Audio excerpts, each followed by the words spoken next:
Era la época de Darío el Medo, rey de Babilonia, quien fundó un sistema de gobierno con 120 sátrapas para administrar el vasto territorio del reino. Estas sátrapas respondían ante 3 altos gobernadores que supervisaban sus actividades y garantizaban el buen funcionamiento del reino.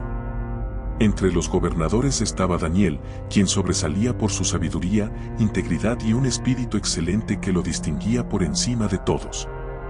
Su devoción y confianza en el único Dios viviente le otorgaron un favor especial ante el rey, y esto llevó a Darío a convertirlo en gobernador preferido y privilegiado. Sin embargo, la prominencia de Daniel generó resentimiento entre los demás gobernadores y sátrapas, quienes vieron en su ascenso una amenaza a su propia influencia. En su envidia, conspiraron en su contra, buscando una oportunidad para acusarlo y destituirlo de su posición.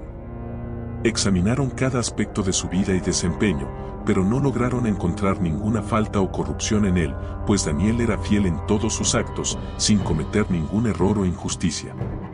Desesperados por deshacerse de él, idearon un plan astuto. Propondrían al rey un edicto temporal que prohibiera hacer cualquier petición a dioses o personas, excepto al rey Darío, durante 30 días. La pena para quien infringiera este decreto sería arrojada al foso de los leones.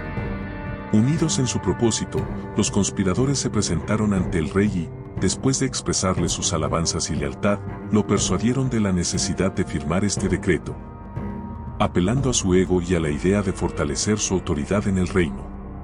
Convencido por sus argumentos y sin percatarse de la verdadera intención, el rey firmó el decreto. Al ser promulgado, el edicto se convirtió en una ley irrevocable, de acuerdo con las normas de los medos y persas. Daniel, al conocer la noticia, no cambió su conducta ni su devoción. Como acostumbraba, entró en su casa y, con la ventana abierta hacia Jerusalén, se arrodilló 3 veces al día para orar y dar gracias a Dios. Su compromiso con su fe y su costumbre de orar públicamente no pasaron desapercibidos para los conspiradores, quienes vigilaban atentamente sus movimientos. Cuando lo encontraron orando, aprovecharon la oportunidad para ir rápidamente ante el rey y recordarle el decreto que él mismo había firmado, asegurándose de enfatizar que cualquier persona que no cumpliera con la orden debía ser castigada. El rey, al escuchar que Daniel había desobedecido el edicto, sintió gran tristeza, pues estimaba a Daniel y reconocía su fidelidad y lealtad. Sin embargo, las leyes de los medos y los persas impedían la revocación de cualquier decreto emitido por el rey.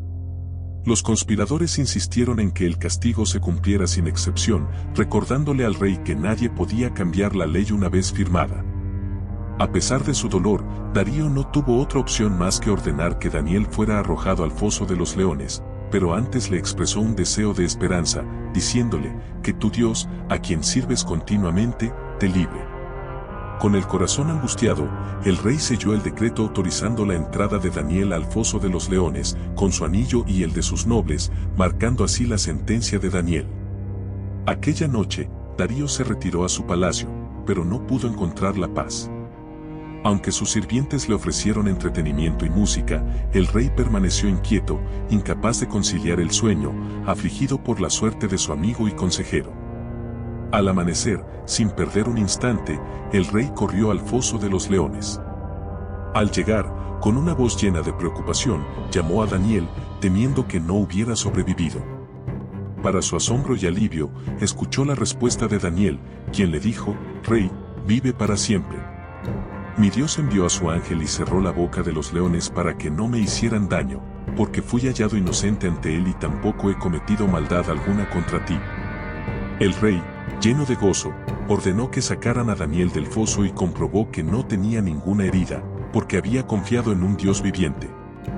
La ira de Darío contra los conspiradores creció al ver la inocencia de Daniel y la intervención divina que lo había salvado. En un acto de justicia, el rey ordenó que aquellos hombres, junto con sus familias, fueran arrojados al mismo foso de los leones. Antes de que sus cuerpos tocaran el suelo, los leones se lanzaron sobre ellos, mostrando así el destino que habían preparado para Daniel. Tras estos eventos, el rey Darío emitió una proclamación dirigida a todos los pueblos, naciones y lenguas de su reino, declarando que todos debían temer y respetar al Dios de Daniel. Reconoció que este Dios era vivo y eterno, cuyo reino jamás sería destruido y cuyo poder no tenía fin. Darío proclamó que el Dios de Daniel es quien salva y libera, quien hace señales y maravillas tanto en el cielo como en la tierra, y quien había librado a su siervo del poder de los leones.